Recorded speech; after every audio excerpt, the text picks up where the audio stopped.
Welcome to Love Lies Chronicles. Support the channel by liking, commenting, and subscribing. I promise even more interesting stories. I didn't even realize she was gone at first. The house felt quiet that morning, but it always did when she had an early yoga session. That was the story. Anyway, the excuse she used when she needed space. I never questioned it. Not really. Because space was the currency we dealt in lately, and I kept trying to believe giving her more would somehow bring her closer. I walked down the stairs half asleep, barefoot, rubbing my eyes. I remember the way the sunlight spilled through the kitchen window, warm and golden, casting everything in that soft glow that makes you forget you're standing in a house that no longer feels like home. And then I saw it. A folded white sheet of paper on the dining table. Not handwritten. Typed. I didn't move at first. It felt theatrical, placed too perfectly, right next to her untouched cup of coffee. I stared at it like it might vanish if I blinked. But it didn't. When I finally picked it up, my hands were already trembling.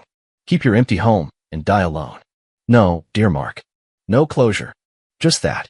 Block letters. Cruel. Final. I didn't sit down. I didn't cry.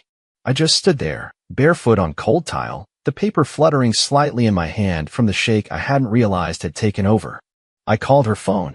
Straight to voicemail. Texted 3 messages, then 5. Then I stopped. It felt pathetic.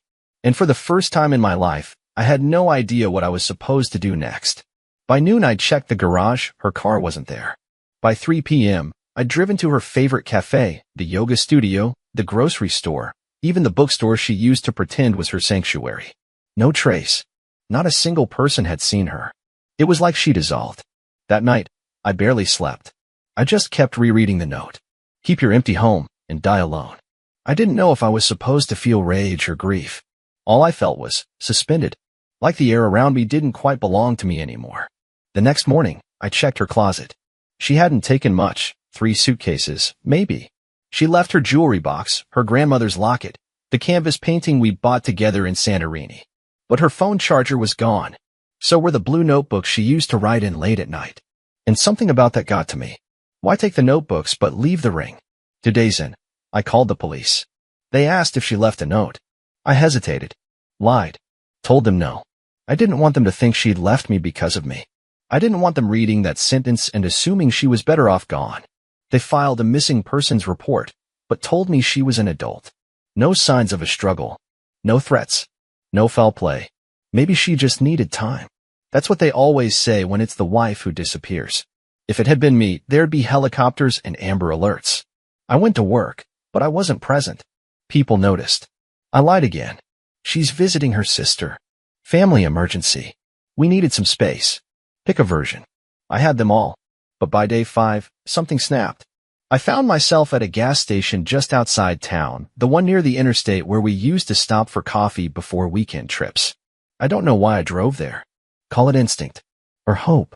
And there it was. Her car. Parked awkwardly along the edge of the lot, close to the woods. I walked up to it slowly, heart hammering so loud I could barely hear my own thoughts.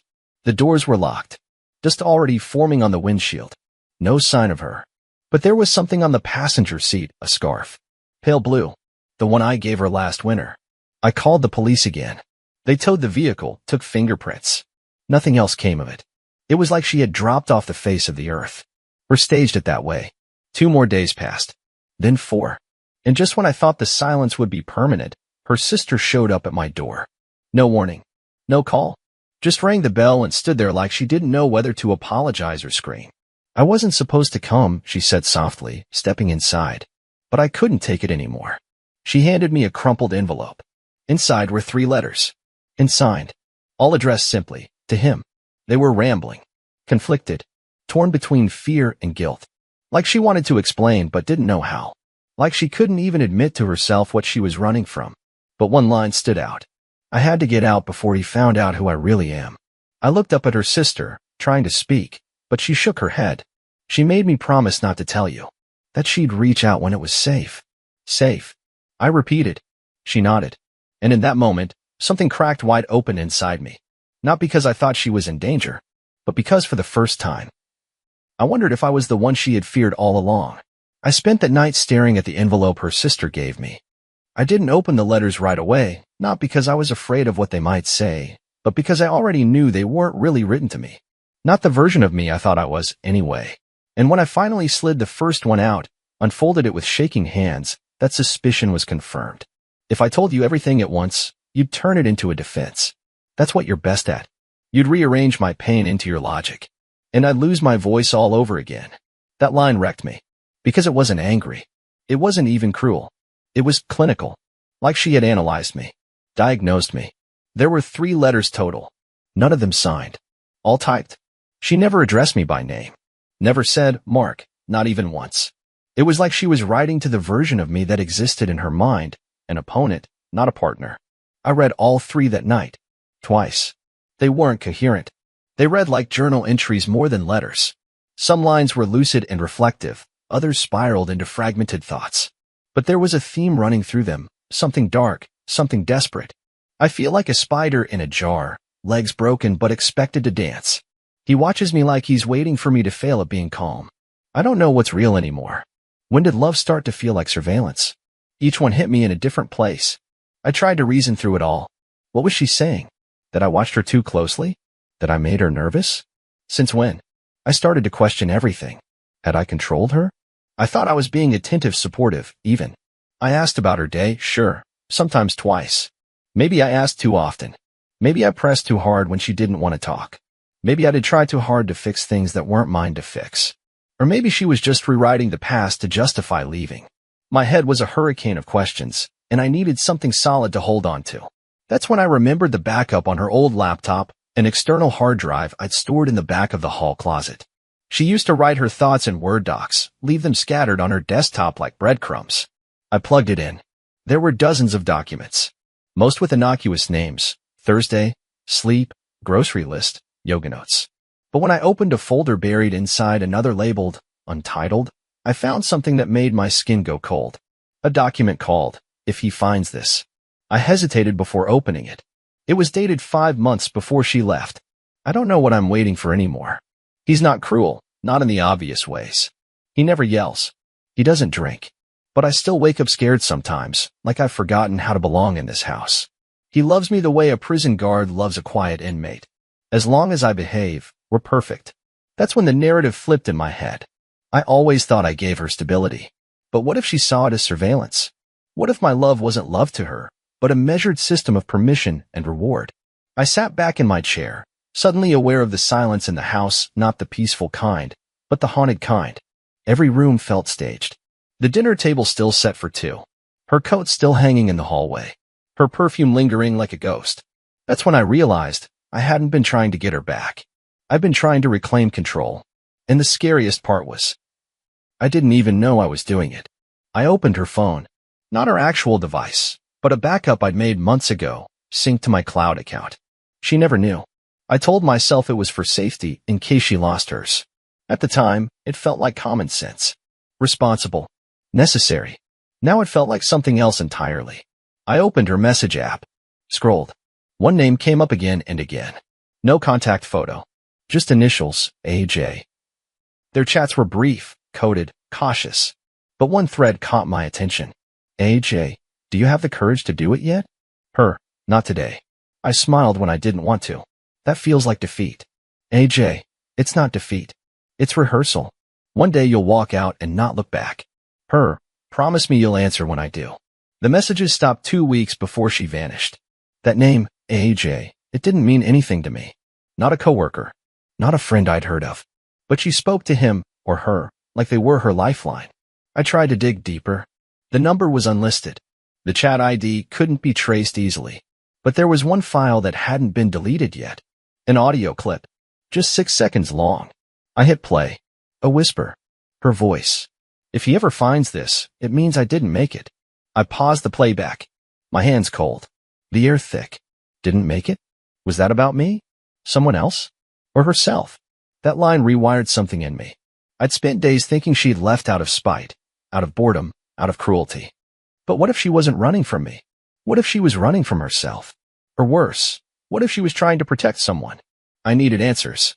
And I had no idea where to begin. 2 weeks had passed since she vanished. I stopped expecting her to come back. I stopped staring at the front door every night like some widowed dog. But I couldn't let go, either.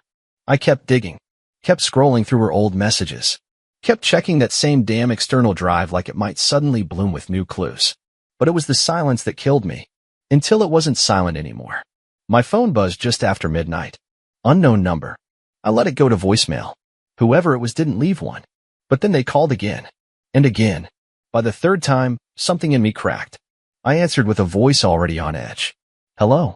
There was breathing. Then a low, shaking voice I didn't recognize. Is this Mark? I froze. Yeah. Who is this? Another pause. He sounded young, late 20s, maybe. Nervous. My name's Adrian. Look, I know you don't know me, and this is probably a terrible idea, but I've been with your wife. The words didn't hit me like a slap. They didn't hit me at all at first. Just sort of hovered in the air, waiting for me to believe them. Say that again? I said quietly. I've been seeing her for a few months now. She told me things about you, about your marriage. I sat down, heart pounding so loud it was hard to hear. He continued, voice trembling. She told me you were cold, controlling, not abusive, just calculated. Like she always had to earn her place. She said you didn't hurt her, but she still felt scared sometimes. Like she had to be perfect or she'd disappear. I didn't say anything. I couldn't. I didn't call to argue with you, man. I'm not trying to stir things up. I'm calling because she left me, too. That made me sit up straighter. What? She was staying at my place. We were going to leave town together. Get a fresh start. She promised. And for a while it felt real, like she really wanted it. But then she started changing. He swallowed hard. I could hear it through the line. She stopped sleeping. Barely ate. Kept saying things like, he'll never forgive me, and I ruined something that was already broken. She'd wake up in cold sweats, thinking someone was watching her. Even when we were alone. I leaned forward, gripping the edge of the table like it could anchor me to reality. Where is she now? She's gone. Took off 5 days ago. Left all her stuff behind. No note. Nothing. Did you call the police? He let out a dry laugh. And say what? That the woman I helped run away from her marriage just ghosted me? That I might have been her rebound or her hideout? They don't care. I clenched my jaw. Why are you calling me now? Because I think she lied to both of us. That stopped me cold. I think she told you I was the threat. And I think she told me you were. But now, I don't think either of us really knows who she is. His voice cracked, and for the first time, I heard not just nerves, but fear. She had this look the last time I saw her. Like she was seeing something behind me. Not me. Not the room. Just something else. Like something was chasing her and she couldn't shake it. I closed my eyes. Flashes of the letter. The hidden files. The whisper on the audio recording. If he ever finds this, it means I didn't make it. What did she mean by that? I whispered. He paused. She never told me, he said. But she kept saying one thing, over and over, like a loop. Like a curse. What was it? He'll never forgive me when he finds out. There was a long silence on the line. Neither of us said anything. Just our breathing, tangled across the wires. What do you think she meant? Adrian asked, barely audible. I didn't have an answer. Not yet. But something in my chest shifted. Not anger. Not grief. Dread. Because I was starting to realize this wasn't just about escape. It was about something she did. And maybe the man she feared wasn't me, but the version of me she had created in her mind to justify what she'd done. Or maybe the thing she feared most wasn't a man at all. Maybe it was a secret. The thing about dread is, it's not loud. It's quiet. Methodical. It doesn't kick the door in, it whispers under it. And over the next 48 hours, that whisper turned into a voice I couldn't ignore. He'll never forgive me when he finds out. I couldn't stop hearing it. I played Adrian's voicemail back 4 times just to relive the moment. Not because I didn't believe him, but because part of me wanted it to be fake. Wanted some glitch in his voice, some inconsistency I could twist into a lie. But there wasn't one. I had her laptop, her cloud backups, her letters. I had more of her than anyone else probably did. And still, I didn't know her at all. So I went backward. Not through her emails or her phone. Through her name. I ran her legal name through every database I could get into, old employment records, property histories, background checks. I used my cousin's subscription to a skip tracing software he uses for debt collection. At first, it came back with what I expected, our marriage certificate, her driver's license, a speeding ticket from 2018. Then I saw it. An old rental agreement from upstate. Different address. Different town, but same name, same date of birth. 5 years ago, before I met her. Filed under Leslie Walters. I froze. Her name wasn't Leslie. She'd never once mentioned that town or that alias. But the signature matched her handwriting down to the curl of the L. Another record was tied to that lease, a marriage license. Leslie Walters, age 26, married to James Kelman, age 32. My stomach turned. I stared at the screen like it was some bad script someone wrote just to mess with me. She'd been married before. She never told me. I opened a new tab and dug deeper: court records, property filings, social media. I found nothing about him. No online presence. No family members. No digital trail. Just a divorce filing. Sealed. But there was a name I recognized on a medical insurance document from that same time. Pine Ridge Behavioral Health. A psychiatric facility. Her name was listed as an emergency contact, not a patient. But when I called, the receptionist froze the moment I mentioned her. "I'm sorry, sir.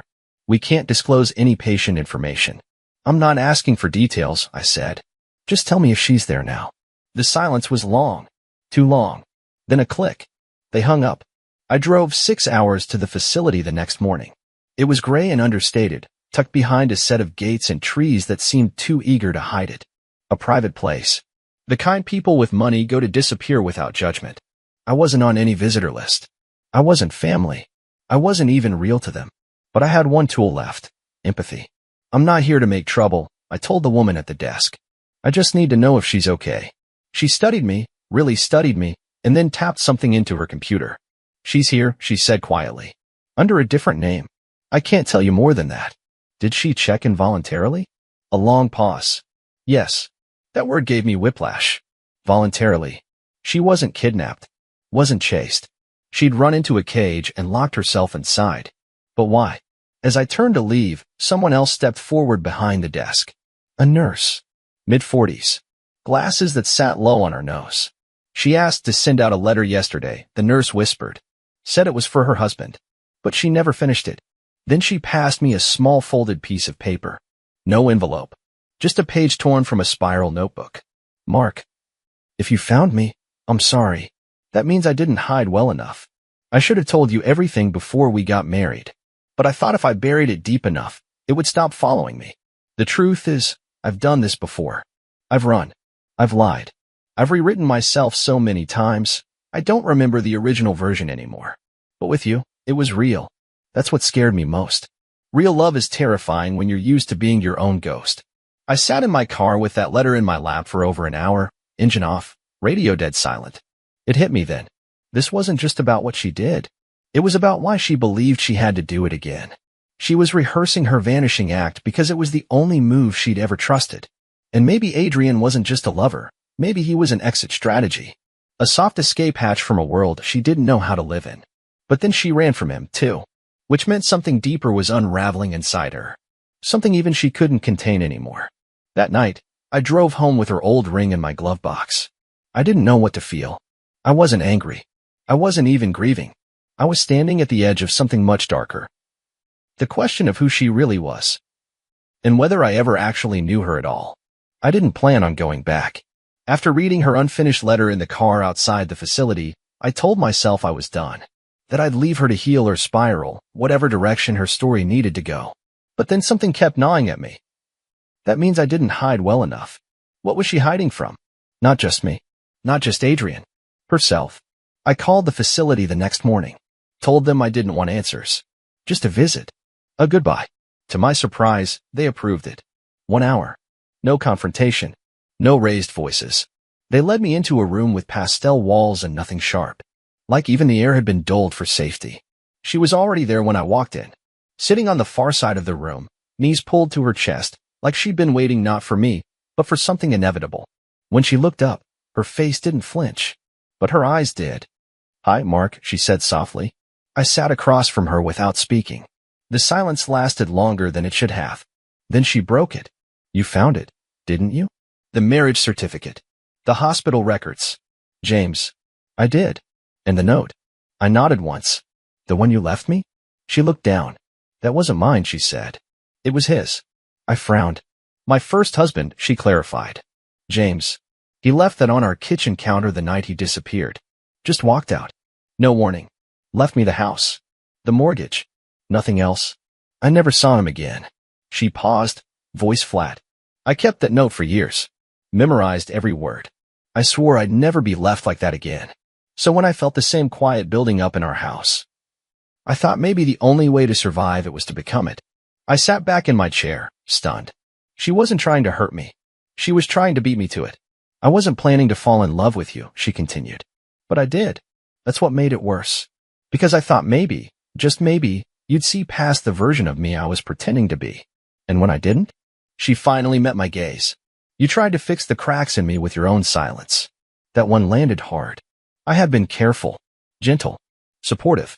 At least, that's what I told myself. But maybe what I saw as steadiness, she saw as distance. Maybe every moment I let pass without asking her how she was really doing became another brick in the wall she kept building. So you ran. I didn't know how to stay. I took a breath. Looked down at my hands. I was still wearing the wedding band. Hadn't realized it until now. I deserve the truth, I said. I know. You could have told me about James. About the note. About any of it. I was afraid you'd see me as broken. I looked up. I already did. That made her eyes shine, but not with tears. With something heavier. Something like release. She stood, walked slowly to the window, and looked out. I wondered what she saw out there. Another version of her life, maybe. One where none of this happened. One where she stayed. Or never came at all. Then she turned back to me. You can hate me if you want, she said. But please don't rewrite me. That's all I ask. I nodded slowly. I won't. She smiled. Just once. A small, tired smile that said more than goodbye ever could. That was the last time I saw her. But there was another path I could have taken. If I had said the right thing in that room, if I'd told her I was willing to try again, no matter how broken we both were, maybe she would have come home. We would have built something fragile, tentative. Therapy. Slow conversations. Trying to fall in love again like two people meeting for the first time. But I know her well enough to admit she would have run again. 6 months, maybe less. She wasn't built for repair. She was built for reinvention. And I was a reminder of the person she didn't want to be anymore. I've often imagined a different outcome, one where I never answered the call from Adrian, never opened the letter, never drove to the hospital. I could have stayed angry, held on to my pride, told myself I was the victim of a cruel, cowardly wife who ghosted me. And maybe I would have met someone new, told her my sad little story, played the part of the wounded man with the haunted past. But then, 5 years later, I'd see her, on the street, at a wedding, in a bookstore. She'd look different, new name, new smile. And I'd realize the person I once loved had never truly existed at all. She was always just passing through. In the end, I didn't chase her. I didn't forgive her right away, either. But I did stop asking questions that had no safe answers. She wanted to vanish. So I let her. And in the silence she left behind, I finally heard my own voice again. Dear listeners, please share your thoughts in the comments, and do not forget to like, share, and subscribe to the channel.